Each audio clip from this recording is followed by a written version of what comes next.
Susan Jackson's here.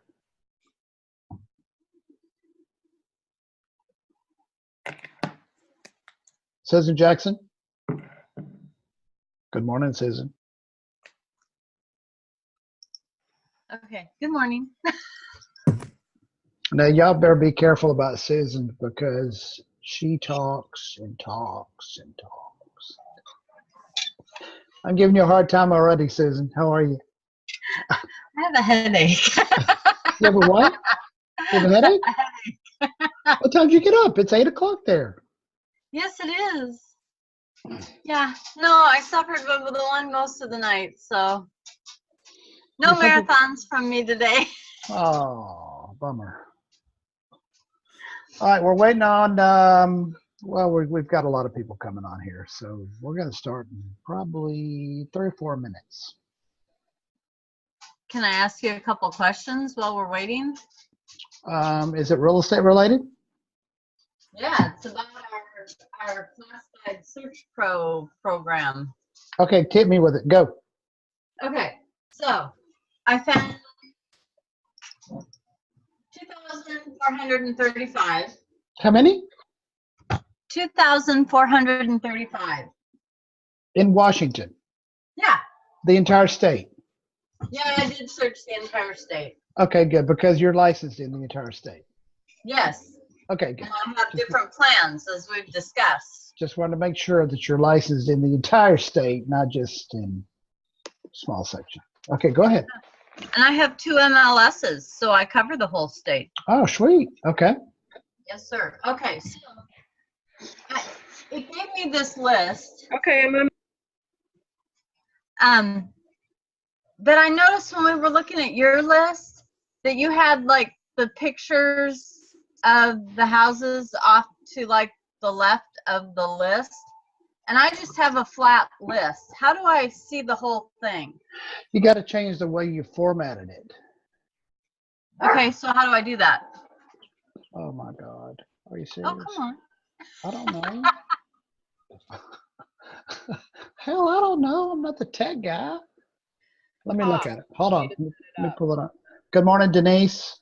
You're muted. I can see you. I can read lips. Denise is waving because she can't speak. Hold on a minute. I got a text coming in. can you hear me now? Oh, yeah. This is a Verizon commercial. Can you hear me now? We all moved to Okay. we all moved to T-Mobile. Oh, yeah. uh-huh. Okay, so, Susan, let me Yeah. look at this. I'm probably going to have to get back with you later on that one. That's okay. You can also send, if you have any questions, it's best to send a support question. Do it at night because they're on a 24-hour time difference than us. Gotcha. Okay.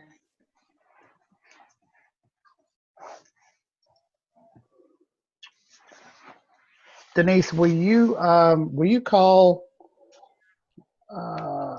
Wait a minute. Hold on. Never mind. Somebody's trying to get on and she can't get on. Okay, I'm going to Okay. put you on mute. I need to make a phone call real quick. Okay.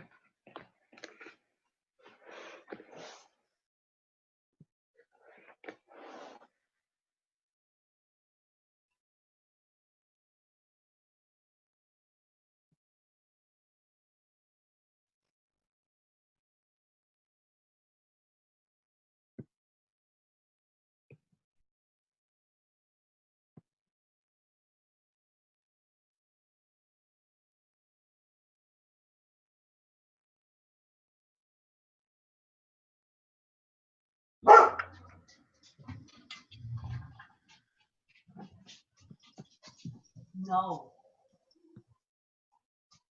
Terry Touchdown is here. Good morning, Terry.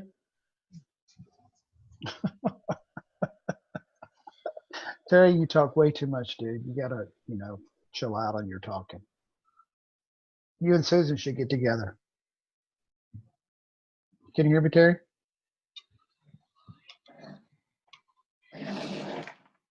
Yeah, I can hear you. Okay, groovy. Let's welcome Patricia Joseph. Patricia's coming on. Patricia, good morning. Good morning. How are you? Unbelievable. I see the top of your head. You have no mouth. Oh, there you are. Okay, There good.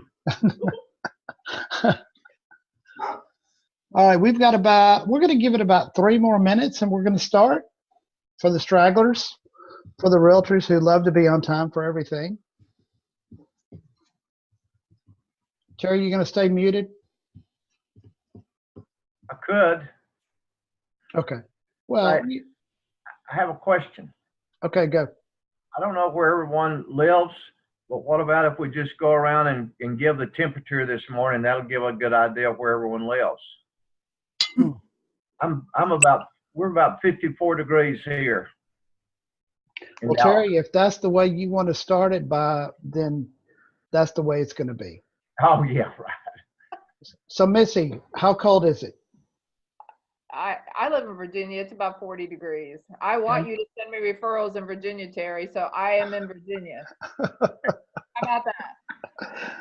Irene, how cold are you? Well, I think I aired before. I just looked on my phone and it says 17 degrees out there. Oh, And it's still sunny. Denise? 45. Too cold. And I'm in Susan? Virginia too, in the southwestern part of Virginia. Susan, how cold? It's probably high 30s, low 40s. It's way too cold. Brenda? I'm visiting out of state, and it's 16 where I am. Woo! What state are you in right now? I'm visiting my son in New York. Oh my God, how can anybody work in that kind of cold? Oh, Joseph Lamb, can you hear me now? I think Joseph has left the building. I see a picture of his ceiling. That's a beautiful ceiling you have there. Patricia, how cold are you? It says 44, Metro Atlanta. Too cold. Terry, how cold? about 54. And I'm at 66. I guess I'm in the hottest part. You win. What do I win? I don't know. Okay. Do what? I was just going to say you get to go out and jog this afternoon. Jog. I think I'm gonna go play tennis. All right. So last week, for those of you that weren't here live, I hope that you got the video that I sent to everybody of what you missed. We had a great time. For those of you that missed it, we discovered how to get free leads, which is my favorite topic in the entire world. So what I'd like to do is for everybody to tell me, based on your homework assignment, how many leads you were able to acquire in a 1 week period of time. So Irene, since you volunteered to go first. I did? Yes, Okay. you did. Because you were so eager and you were the first one on. How many leads were you able to get in 1 week? So I had about 1,136 leads throughout the state of Colorado. 1,126. Yes. Okay. And majority of these leads were, I wish that these were like true for sale by owners. They were investors wanting to do their own financing, which we of course cannot deal with here. I don't know about anywhere else. And then, so out of these investors and for the true for sale by owners, there were about 80 of them. How many? Deal with them. Okay, my computer froze, so I missed most of what you said. So that's, Yeah, so when they are saying that owner provides financing, I cannot deal with those. okay, all right. Missy, were you able to get any, or you had glitches? I've been gone, and I'm just my first day back at the computer, so Okay. I'll play with it again. All right, Brenda Thompson, how about you? I went to Craigslist. I was not able to do the cubic solutions because I have a Mac. When I tried to do it, they said I had to download a program called VirtualBox, which I did get that downloaded. So I sent some emails, and they said that I had to do some other something with VM. I don't know what the VM stood for. And then I would have to install Windows, and then I would have to do their program on top of that. Oh my God. Yes, because it's a Mac, and that's what I use all the time, and I like my Mac. So that's where I am right now, and they were on break from holidays. So after I got the VirtualBox downloaded, I didn't get any more response from them. Did you do a search on the Craigslist, going direct to Craigslist? And Yes, I did. Yeah, I did that, and I'm on Craigslist all the time. I like Craigslist. So you set up a search. Yes, I did. Now, I could not do it by state with Craigslist. There's actually 3 Craigslist that I usually use. I use Tri-Cities, I use Southwest Virginia, and I use the Roanoke one. But they have it in sections.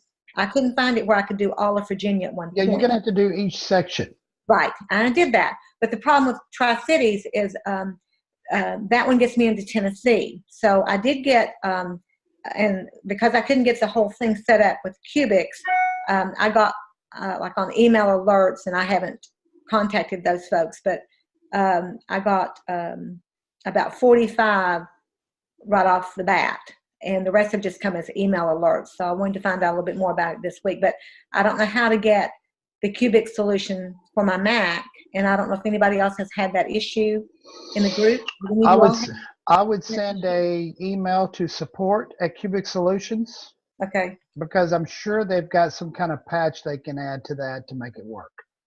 Okay, well, that's what I just got an email from one of the people, and it said they gave me like 3 choices, and one of the choices was the VirtualBox, and there was another, and that one was free, and the other 2, there was one called Parallels and another one, and it was going to cost some money. So Okay, I haven't gotten past the VirtualBox thing.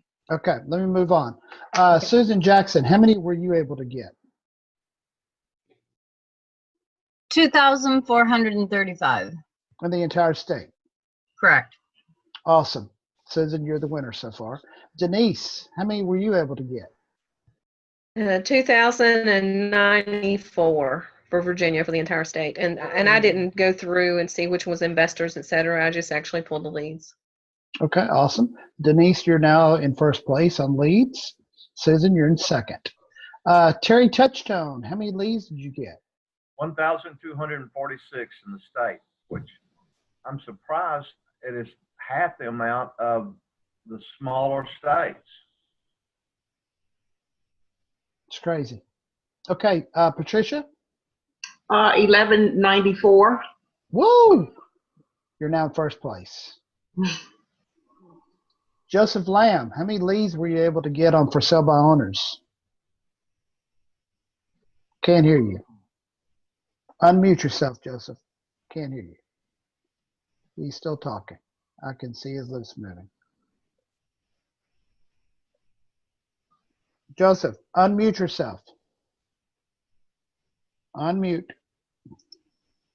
Okay, try now.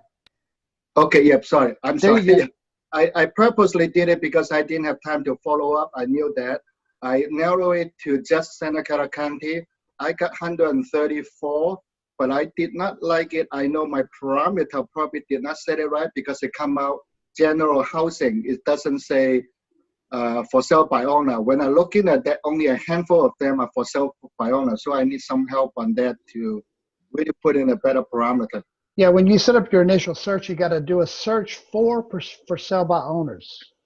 So it's real estate by owner, not by broker. Because if you do by broker, you're going to get 58,000 listings. I mean, it'll be crazy how many you'll get. You don't want those. Unless you plan to recruit, which okay, James Cottrell. Can you hear me, James? I can hear you. Yeah, I got 610 for like Southern California area. I didn't do the whole state of California because I know you said entire state, but I don't even know Northern California. So do you need to? I don't know, but we're a pretty big state. I don't know that I can get 8 hours away, and so I just kept it. Oh, back up. 8 hours away doing what? No, I hear you. I got your point, but I didn't search up that way. Okay. All right. I think you're missing the boat by not going after the whole state. My opinion. Gary Cook, how many leads were you able to get? Gary Cook. Ladies and gentlemen, Gary Cook. Gary Cook is in the house. We see his head. We don't see his mouth. Joseph Lamb is here. We heard him coughing, but Gary Cook is. Okay, we're going to skip Gary Cook. All right, so the purpose of this little exercise that we did is to show you that, number one, you don't need to buy leads from RedX or Zillow. There's other ways to get them. Now, you can go the easy route and pay for leads and have them come to you, or you can do a different search like what I've showed you, which would be Google Alerts, setting up a search on Craigslist, or using something like this. There are two reasons why people don't go after for sale by owners. Two reasons. It's only two. Number one, they don't have enough people to call. So because they don't have enough people to call, let's just say that they only have 50 calls, 50 for sale by owner leads. They'll go through about 5, they'll get slammed on the phone, and they'll stop calling because they figure, oh my God, I just lost 5 good leads, and they quit calling for fear that they're going to run out of leads and they have nobody else to call. Well, if you can stop that process and get more leads that you can handle, if you get a couple of people tell you to go to hell, who cares? Because you got another 1,000 people to call this week. That's the number one problem that people have. That's why they don't start. Number two problem, which is even worse than not having enough leads, is not knowing what to say because you think they know more than you. Isn't that crazy? Realtors think that a for sale by owners know more than we do. Yet we have a license, we do CE classes, we're up to date on everything that's going on, hopefully, but yet you don't call because you're afraid of what the for sale by owner is going to say. So here's what I found out. Number one, we've solved the leads problem. That problem's solved. Now you have sources to get as many leads as you want. I mean, if you set this up right, like Susan, Denise, I think Gary told me on the phone yesterday he got over 1,000. If you have 1,000 leads a week, people, that's 4,000 people to call a month. That's a lot of leads to call. These are people who have put up a sign. Let me get my little sign that says, help me, I'm selling my house. They've got a sign in their yard that says, help me, I'm selling my house. Now, some of you have a problem with the do not call list. I understand that you're concerned about that. But like Denise said last week, which I thought was classic, there's a reason that they put their house on the market. It's to advertise that they are looking for buyers. So just because you're a realtor does not mean that you're not a buyer. I can promise you, if a person is on the do not call list and they're selling their house, they've advertised it for 200, and I ask them if they would sell for 100, guess who now is a buyer? Me. I'm buying that house. I'm going to find some way that I can get that house for 100,000, even though they're asking 200. I'm a buyer. The next thing to understand is that you got to tell these sellers when they ask, are you a buyer or a realtor? Your answer is yes. People will say that to you. Are you a buyer or are you a realtor? Yes, I'm both, because I live in a house. I don't live in a tent. I don't live in a hotel. I'm not homeless. I got to live somewhere. Even realtors live in houses. As crazy as it sounds, we actually live in houses. And I tell them that.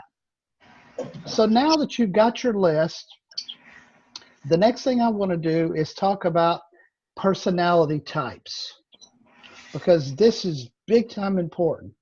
You got to understand the personality type of the people that you're going after. Most for sale by owners are type A personality. That means that they're what I call the EOE, expert on everything. They are the know-it-alls. They know everything. They don't need your help. They don't value your opinion because they know it all.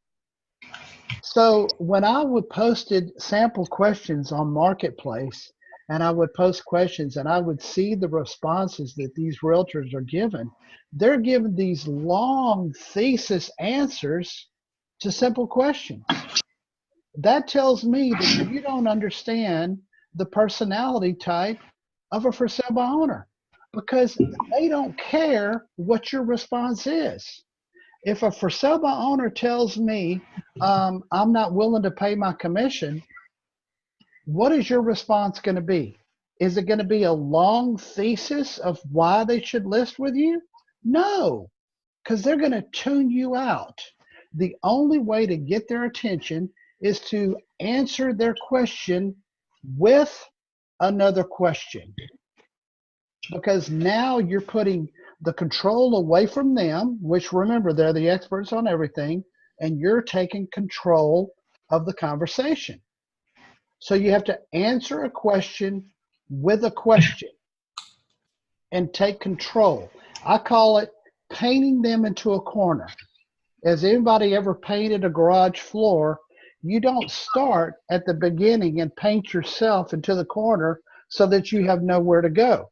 And that's what you're doing by talking to these for sale by owners. You've got to paint them into the corner so that it's their idea to list with you.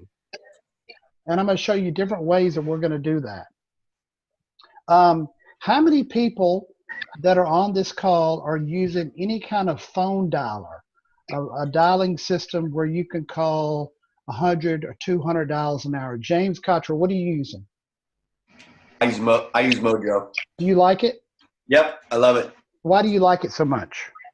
Well, I know how to use it. It took me a while, Good. But no, it's pretty cool because it actually pairs with my CRM, so I can do a click to call for follow up, and then when I'm calling everyone else, I can do a three line dialer and call through the leads.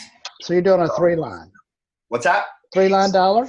Yes. How many calls can you make an hour? Oh, easily 100 or more, 120 usually. All right. So if you have 1,000 leads, how long would it take you to go through those 1,000 leads using Mojo? Well, if I'm calling 120, but what's that? Probably about 8.5 hours. So you could realistically call a whole work's worth of leads in about a day and a half. Absolutely. Okay. Do you think that's a crazy thing to do? No, not at all. I mean, it might make you crazy, but it's not a crazy thing to do. Okay. Yeah. Somebody needs to go on mute. Yeah, those are just from the weather change, the cracks. That'll be Brenda. Okay.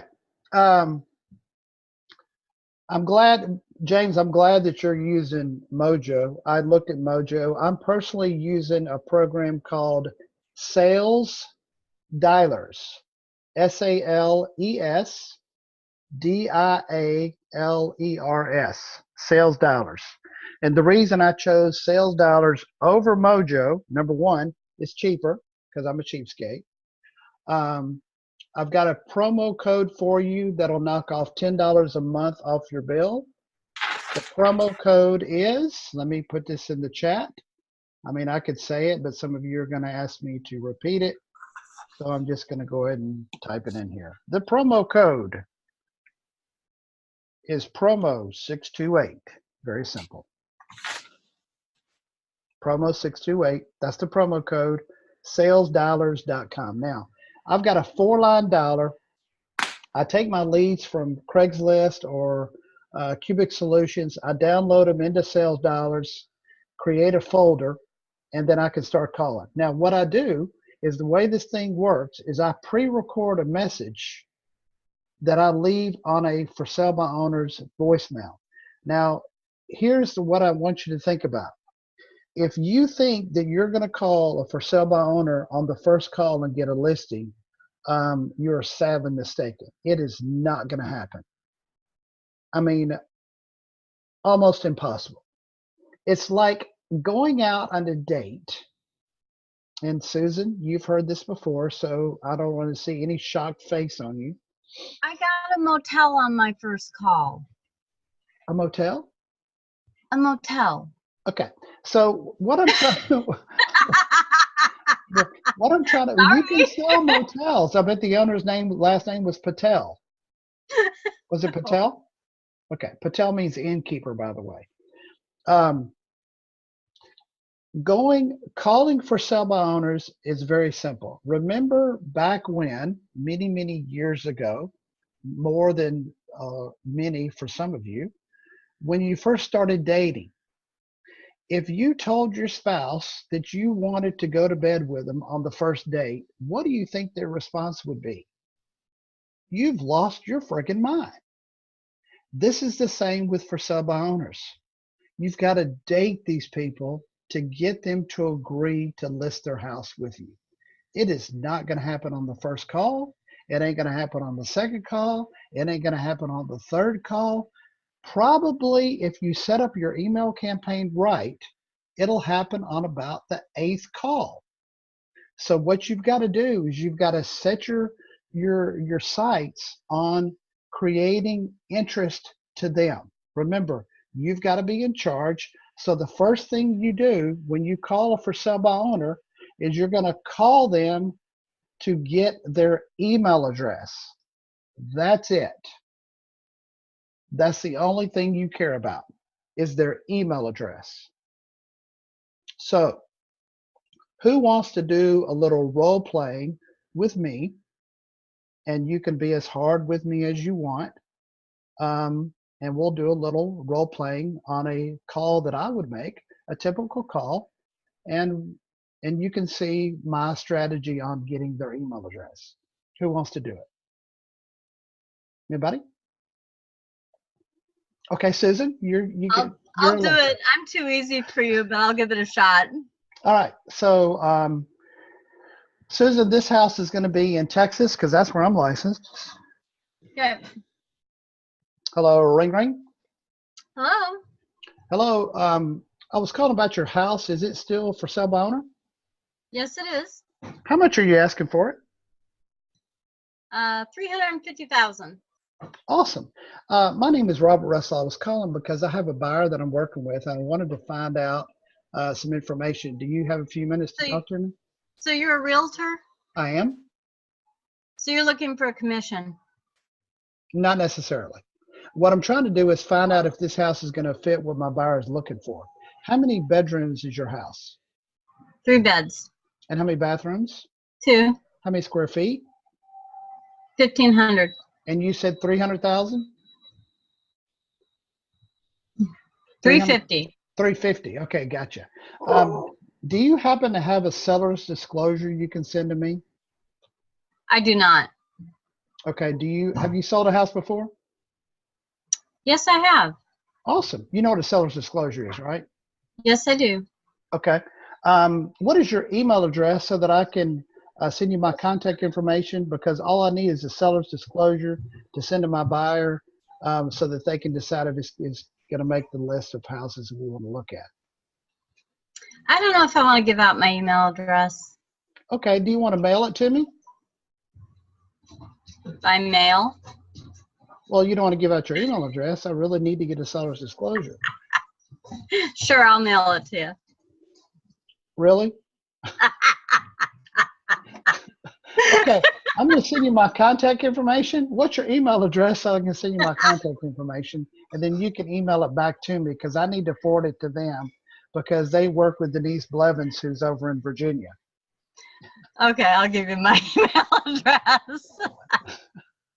Okay, perfect. I'm going to send you my contact information. Just reply back to that with your seller's disclosure, and then I'll get back in touch with you. All righty. So the purpose of the, thank you, Susan, for being a butthead. The purpose of the first call is to get their email address. Now, why do I want their email address? Anybody have any idea? To drip on them. Exactly. I'm going to set up a drip email campaign. This again, it's going to be a slow dating process. Somebody's mute. Somebody's echoing on me. Terry, it was you. So what's going to happen is this is going to also be a slow dating process through my email campaign, where it's going to go out to them about every 4 days. So on the first email, it's going to give my contact information and ask for a seller's disclosure. The next email, which is going to go out the next day, will say in the email, I forgot to ask you when we were talking, if I bring a buyer to you, would you be willing to pay my commission? Now, when they reply back to me, now they're not going to go in my junk mailbox. It's going to go in their inbox because they're replying to my emails. And I know that now my email campaign will be seen because it's going to their inbox. I'm going to set up an email that's going to go out every 4 days. Every Friday, what I'm going to do is I'm going to send an email to them of houses that just closed this week. Now, if I haven't had any houses that closed this week, then what I'm going to do is I'm going to put houses that sold near you. And I'm going to look up my brokerage, whatever brokerage I'm with, of houses that closed that week. When they get this email, they're going to have the perception that I sold these houses. Now, don't send out 300 closings or 300 solds. Pick about 5 or 6 at the most. Put 1, put 2, but keep it around 5 and send that email every Friday. Now, it's now a week later. You've got their email address. Now, let's assume that they won't give you their email address. There are people like that. Your next call to them will be again, somehow, some way to get their email address. Remember, you're going to have 2 separate lists. You're going to have a list of people that have given you their email address, and you're going to have a list of people that are going to have given you their email address. Now you can start with the people that you have their email address. You have the behind the scenes working that are on a drip email campaign, and now you're going to have a different conversation with those people. In order to make this thing work so that you don't lose your mind, is you've got to have a lot of people to call. If you're working on 500 people at a time, that's a good number to have. If you only have 25 for sale by owner leads to call, you're going to be highly frustrated. This is a large numbers game, and it's just really a game. So, anybody have any questions on my tactic of getting the email address on the first call? No, but I do have a question for you. If we have emails and no phone number, do you have an initial email or a subject line that gets these people to open the email if we have no way to call them? Oh, good. Just send an email and say, hey, I've got some questions about your house. Can you call me? And then give them your name and telephone number. Very simple. Oh, okay. Don't make it no long paragraph email that some people are known to do. Very simple. I have questions about your house. Can you call me? Or what's a good number for me to call you? Short and simple. Because remember, here's the thing you got to remember. Most people are looking at their emails on their cell phone. Okay. So in order to get their attention, you've got to make it short enough that they can read that on their cell phone before they hit that dreaded little button at the bottom of the emails. It's called the delete button.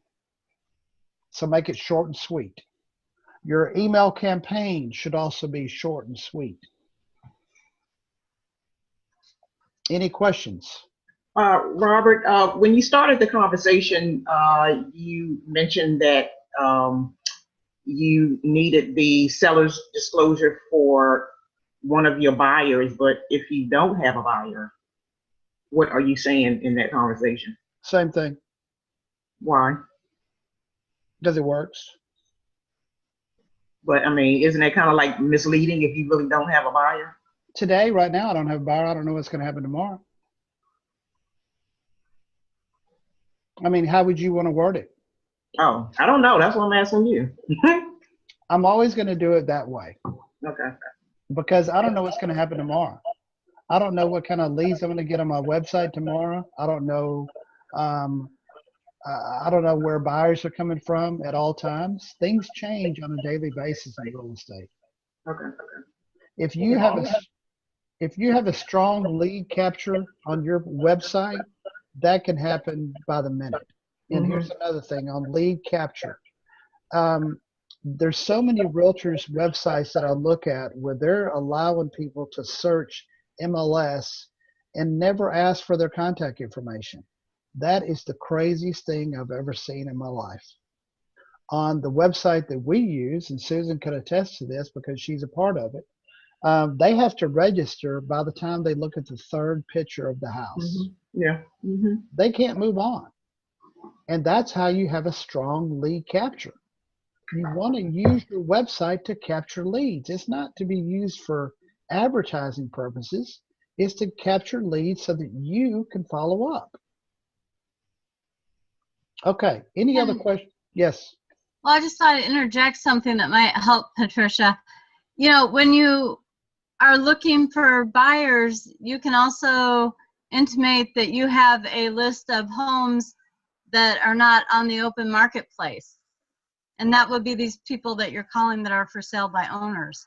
So I actually keep track of what I've got that might match a buyer that isn't finding what they want on the open marketplace. Okay. So you don't have to feel bad about it. Yeah, and no, that's a good point. I know, because another thing to do is keep in mind that you want to tell these for sale by owners. When I'm working with buyers, I legally represent them through what's called a buyer representation agreement. That means that I have to show them everything possible, and that includes houses on MLS, for sale by owners, expireds, bank owned, foreclosures, short sales, everything possible that I can find, because I legally represent them to find a house. And since you haven't advertised your house anywhere, the only way for me to know is to call you, unless you want to call me and give me updates, which you probably don't want to do. And Robert, that's an angle that I use that kind of gets them thinking, oh, well, she's calling me and telling me my property isn't visible, and she's putting me on this list because people aren't seeing my property. So yeah, I use that as a little bit of leverage without directly saying, hey, you're not getting your marketing out there. Right. I want to pick on Denise real quick, because Denise, I know you go after for sale by owners. In your initial call, what do you say on the first call? I just say, hello, I'm calling about your home. Can you tell me a little bit about it? Okay. And I rarely get, the question back, are you a realtor? But then I actually go further and I say, let me let you know that I am a realtor in the local area, and I like to know what's on the market. So with your house being a for sale by owner, you're really doing yourself an injustice by not having it out there so that people can really find it. I know it may be on Zillow, but that's, Zillow doesn't always get everything correct. And so I have questions about it. And then I just go into asking them, specifically about their house. And then before I hang up, and this is always on the first call, okay, before I hang up, I ask them, so how soon do you want to be in your new home? Okay, that tells me the motivation of the seller. And then I'll ask them, where are you buying? And then I'll, start talking to them about, their buying and get them focused on that. And then I'll say, so if I actually were to bring a buyer to you and who wanted to make an offer on your house, would you be willing to work with me as a realtor? That's a good point. I want to stretch that to just one more topic. Okay. If you have a problem saying that you have a buyer, which you really don't, another good thing to do when you call on the first call is say, very simple, I noticed that your house is for sale by owner. Have you decided where you're going to move to once you sell your house? Now, I guarantee you, they're not going to be homeless. They're not going to move to a tent. They're not going to move to a hotel. They might move to an apartment. They might lease an apartment, or they're going to buy a house. If they say, I'm going to buy a house, do you have anybody helping you look for houses after your house sells? So when I hear people tell me that they don't have any buyers, I'm thinking, you can't be that dumb. I mean, you really can't. There's for sale by owners, like I've showed y'all, of people that are selling their house. Some of you had over 1,000 leads in a week. Well, guess what?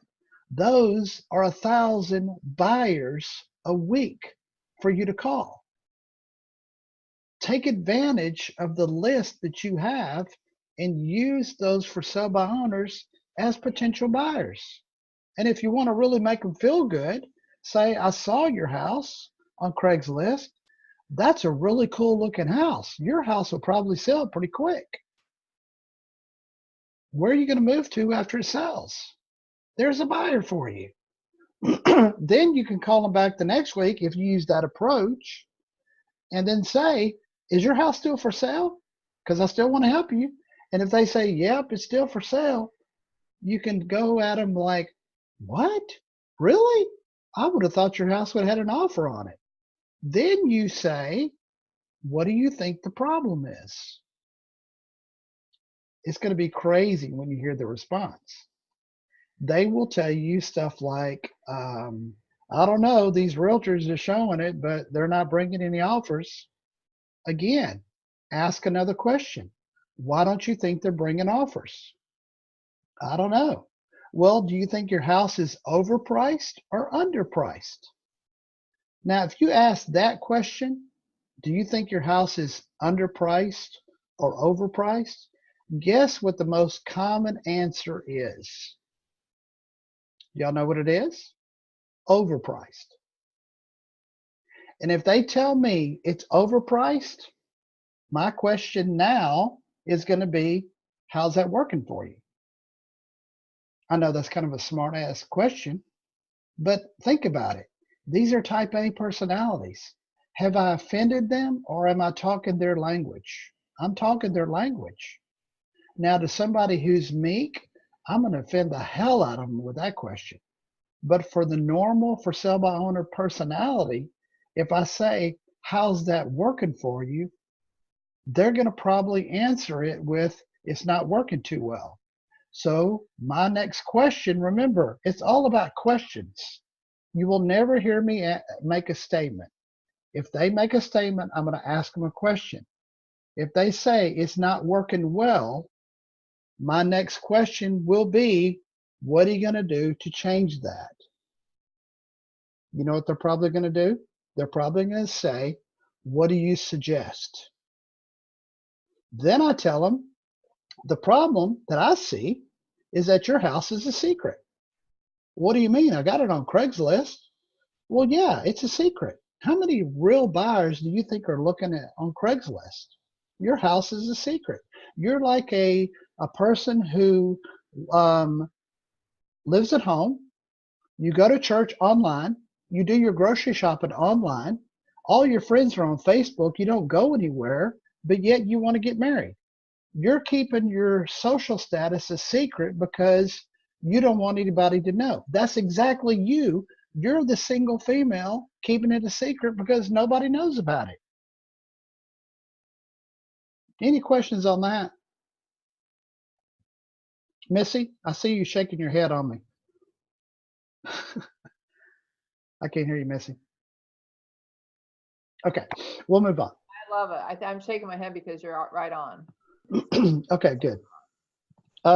So remember, you've got to ask questions. Quit talking so much. Quit talking. If whatever statement they give you, you need to think about the next question that you're going to ask. If you want to take control of these conversations, you've got to know what questions to lead them to where you want to go. How many people likes to watch movies or TV shows where there's attorneys or courtroom cases or anything like that? Anybody ever watched any shows like that? Oh yeah, Law and Order. Law and Order. So Love it. on Law and Order, when they're asking a witness on stand, do you think these attorneys know what the answer is before they ask the question?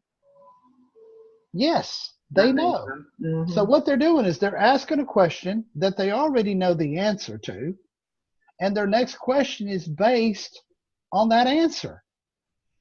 This is the same as working with for sale by owners. You ask the question because you already know what the answer is going to be, and your next question is based on the answer that you know was coming. So you're actually leading the witness, is what I like to call it. You're painting them into a corner so that you can ask questions to make the idea of listing their house their idea. It's not going to be your idea. It's got to be their idea to list with you. You'll never be able to talk for sale by owner into listed with you. But if you ask the right questions, they will decide, oh my God, I'd be a fool not to list with you because you're making me think about stuff that I don't think about because everybody else is called is telling me all this stuff and just boring me to tears on why I should use a realtor. So here's what I want to do. I want to go through some role playing. I love to do role playing because I think the best way to learn is to role play. So I'm going to pick on Joseph Lamb. Aren't you excited, Joseph? Say yes. Say yes, I'm excited. Yes, I'm trying to unmute that. Sorry. Okay, Joseph, here's what I want you to do. Terry Touchstone is selling his house. He's a for sale by owner. And you have never met Terry. You've never talked to him before. And I want you to call Terry, who's going to be the typical for sale by owner. Terry, you can do whatever you want. You can be hard on him. You can be easy, whatever you want. Joseph, your goal is to get a seller's disclosure by email. Y'all ready? Okay. Get after it. Get after it. Ring, ring. Hello. Is this Terry? Yes, this is. Yeah, I noticed that you have your house on sale. Do you have a seller disclosure package? No. What are you talking about? Well, I have working with buyer that might be interested in your property, so I like to send them the seller disclosure, so see if that will fit what their needs are. So you don't know what is a seller disclosure package? Well, let me tell you what. I will send you a blank package so you can fill them out, and then you can email it back to me. What is your email address? Well, can you just mail it to me? Really? That's a big package, and then you're going to mail it back to me. That will take a little bit of time before my buyer finds another house. I could do that. It would be a lot quicker if I can send it to you. Well, just text it to me. That'll be fine. That might work. Text may be a little bit long, with quite a few pages. I don't know if you can fill them out that way. You have a good printer at home to print them out? It's like 20, 30 pages. Oh my. That's more So it will be information. a lot quicker, easier if I can just email it to you, then you can just fill it out and send it back to me. Well, I don't know. I've only owned the house like 3 months, so I don't know that much about it. Well, I mean, you know, if you are selling it, then you will need to tell the buyer everything about the house. That unfortunately, that's part of the California law. Well, I bought it and painted it, and now I'm going to resell it. So I don't know. I never have lived in it. Well, since you're the owner, you still need to disclose everything about the house to the buyer. Yeah. I don't want you to get into legal trouble if my buyer getting your house. You don't want to get into trouble, I don't think. No, I'll be glad to tell you what color paint I use. That's not a problem. Well, unfortunately, it takes a little bit more than that. So the water runs, the toilet flushes, and other than that, I think it's in pretty good shape. Well, if you once you see the seller disclosure package, you know. Okay, we got to stop, guys. We got to stop. I'm dying over here. I mean, okay. I'm sorry. I'm fixing to pee on myself from laughing so hard. So what did I do wrong? Well, I'm going to let some other people answer before I give my comments. Let's see, Denise, what did Joseph Lamb do wrong on this one? I don't know that he necessarily did anything wrong. I think that the owner got a little bit off topic and was, you know, really wasn't giving him details. So there you made it a little bit difficult for him. Yes. Gary Cook, how do you think that conversation went? Yes, I think that he lost control of it. I think I might have said, well, it sounds like you really have pride of ownership, even though you've only owned the home for 3 months. Would you say? And then he would say, yes, I really like this house. Tell me what he said wrong, not what you would have said. Tell me how he could change that to make it better. Well, I just feel that he lost control of it. I'm not sure specifically. I think all the things he said were good things, but I think that he allowed the owner to have the lead in the conversation. And I think that he might have interjected something to get the conversation back into his control. Okay. Robert, could he have said, thank you very much, goodbye, have a good day? If I was the seller, I would have just hung up on him. Yeah. That's what I would have done. So Joseph, here's some things that I noticed right off the bat. You didn't tell him who you were. You didn't ask if the house was for sale. You went straight to, can I get a seller's disclosure? That was your first statement that you said right off the bat. Then I noticed that you talked way too much. You got to shorten your words big time. Try to keep it very short and simple. So, Joseph, do you understand what a type A personality is? A type what? Yes. A type A? Type D, I guess.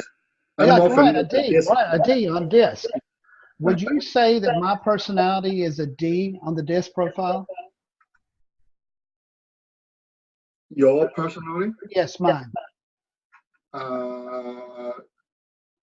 Not high, but I think you're D, but not real high. It's real high. Yeah. Okay. It's like extremely high. So here's the point I'm trying to make. You've got to take control of the phone call. You talk too much. Remember that Terry is a for sale by owner. He's probably a type A himself. So what you've done is you talked so much that he tuned you out, and he only heard probably the first maybe 2 or 3 sentences of that whole conversation.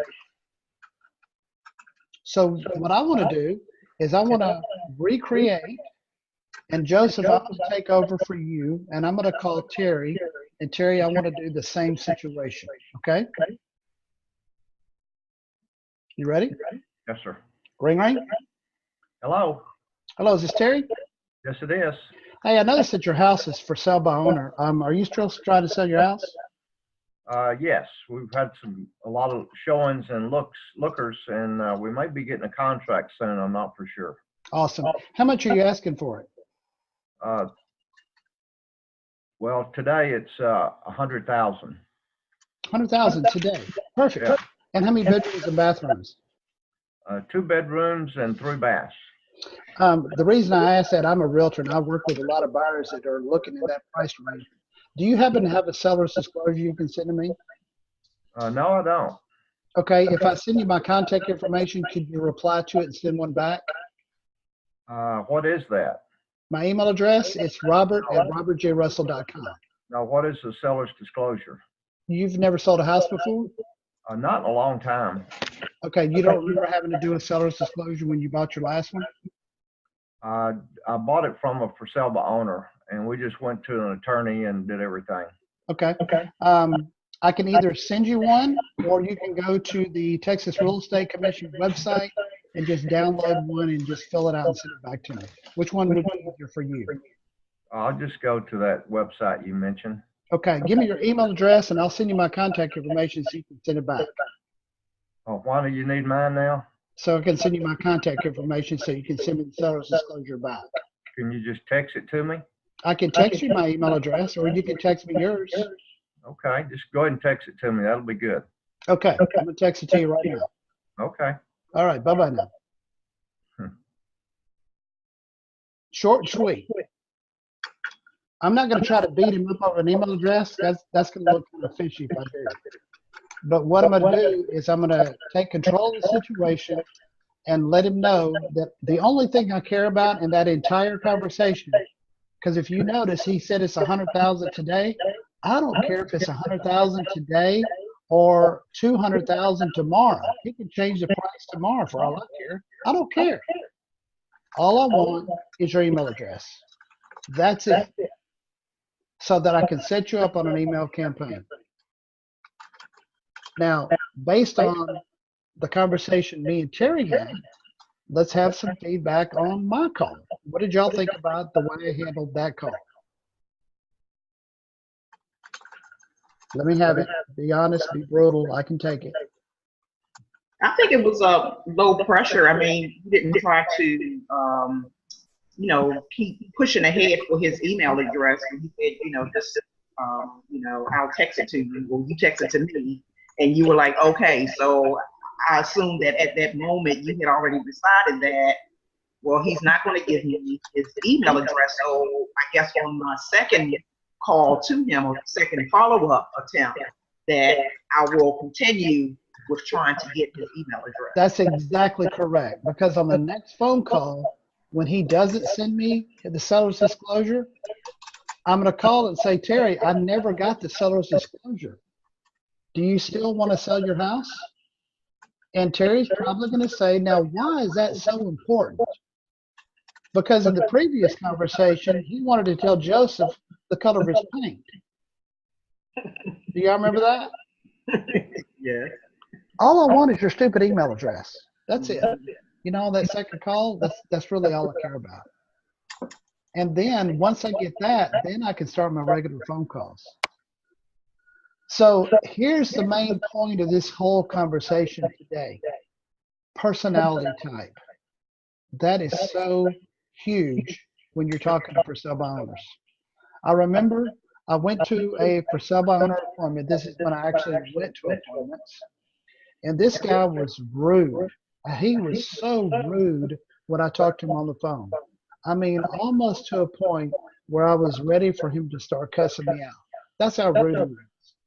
So I finally got him to let me come to his house to tell him what I thought the house would sell for. I walked in the door. His first question, remember, this is a type A. His first question, he said, do you want to look at the house or you want to go to the table? I said, let's go to the table. And he goes, okay, give me the bottom line. I said, here's what's I think it'll sell for. Here's how long I think it'll sell. This is what my commission will be. This is what you walk away with. What do you want to do? That's really how fast it went. I said, what do you want to do? He goes, I think I'm going to do it. I said, perfect.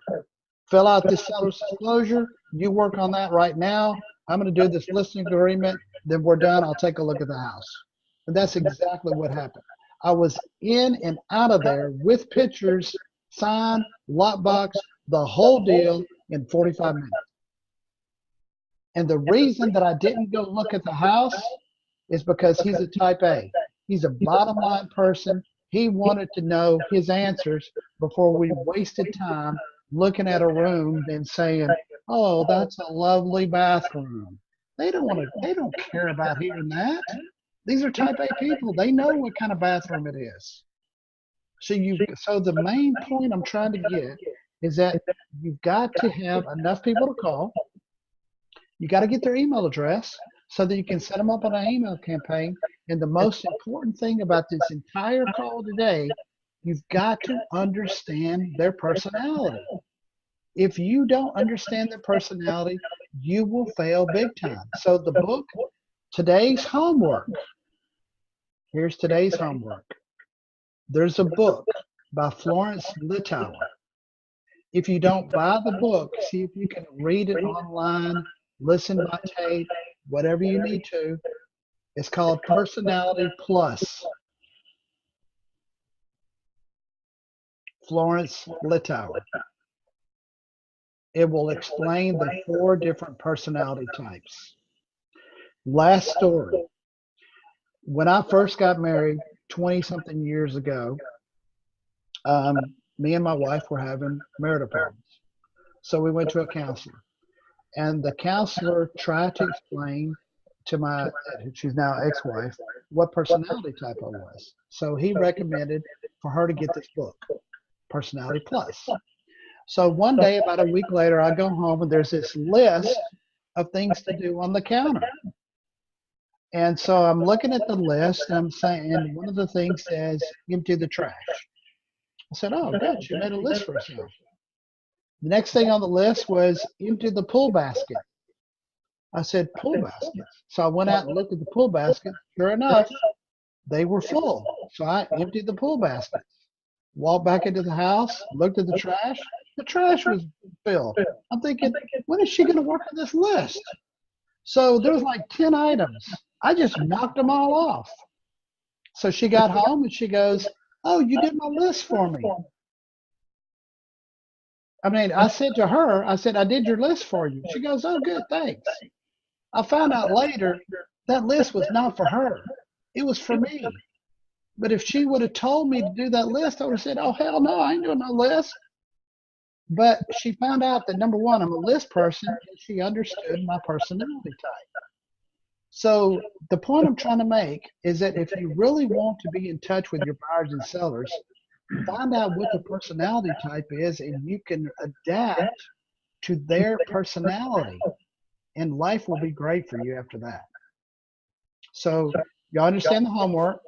Florence Littauer, Personality Plus, I think it's about $6. Just read the highlights because you won't have time to read the whole book in a week. But next week, we're going to start right at 10 o'clock because I got a lot to go over next week. I'm going to send out a recording of today's session to everybody. If you have any questions about how to pull leads from last week's sessions, call me and I'll walk you through that. Does anybody have any questions before we go? Yeah, I would like to tell Joseph, I did not mean to be rude or tough on you. I was thinking if you could answer some of those questions, it would be a lot easier to call a FSBO and it wouldn't be as hard as what I was trying to give you, Joseph. Okay, I appreciate that. That's what we need. Thank you. They're going to be much harder on you than Terry was in person, I can promise you. Robert, Yes, ma'am. I have had equal parts of not just type A, but the people who, for lack of any more tactful term I can think of, feel they've been screwed over by realtors. So Okay. they're more defensive than they are type A person. So you take a different tact with people who are just, look, I don't want to pay a commission. I've been screwed over before. I don't want to work with a realtor because I don't trust any of you. You know, Okay, that. so, all right, so going back to the question thing that I said, if you have somebody that tells you I got screwed by a realtor, you're not going to give a statement, right? You're going to Correct. ask a question. Correct. What is that question going to be? What happened? Okay, and then they're going to tell you, and then what's your next question? That's going to depend on what they tell me. Right. So you better be ready. Remember, everything you say needs to be followed up with a question. Okay, so what they don't hear what you're saying, but they hear a question and they will answer your question. So if they say they were screwed over by a realtor, how did they screw you? Well, they charged me more commission at closing than we agreed on. So if you were looking for a new realtor, what would you be looking for different the next time? Well, I don't know how that happens if we have a contract. How do you end up paying more?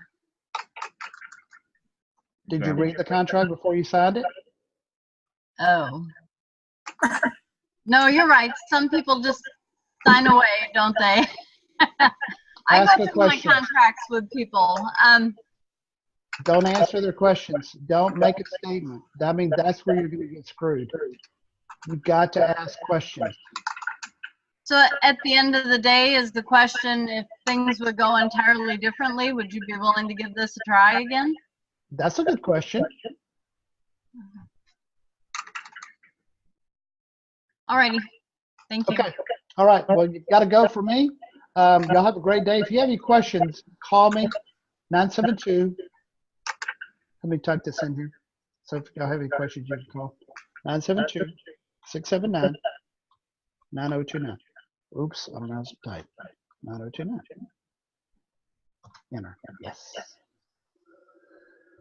Okay. Can you type in the book name? Make sure we got it right, the name and the author in the chat. Oh, yeah. I don't know really how to spell her last name. Littauer? Florence Littauer? That's it? Yay, James. Thank you, James. Have a nice day. Littauer, that's it. And I think she actually lives in Dallas. She was married to a DJ in Dallas. Okay, well, y'all have a great day. Gotta go. All right. Happy New Year, Thank Jerry. you. Okay, Hey, you too. Oh, we'll talk to you next year, 2019. Woohoo! Yep. All right, Happy New Year. Bye-bye now. Happy New Year.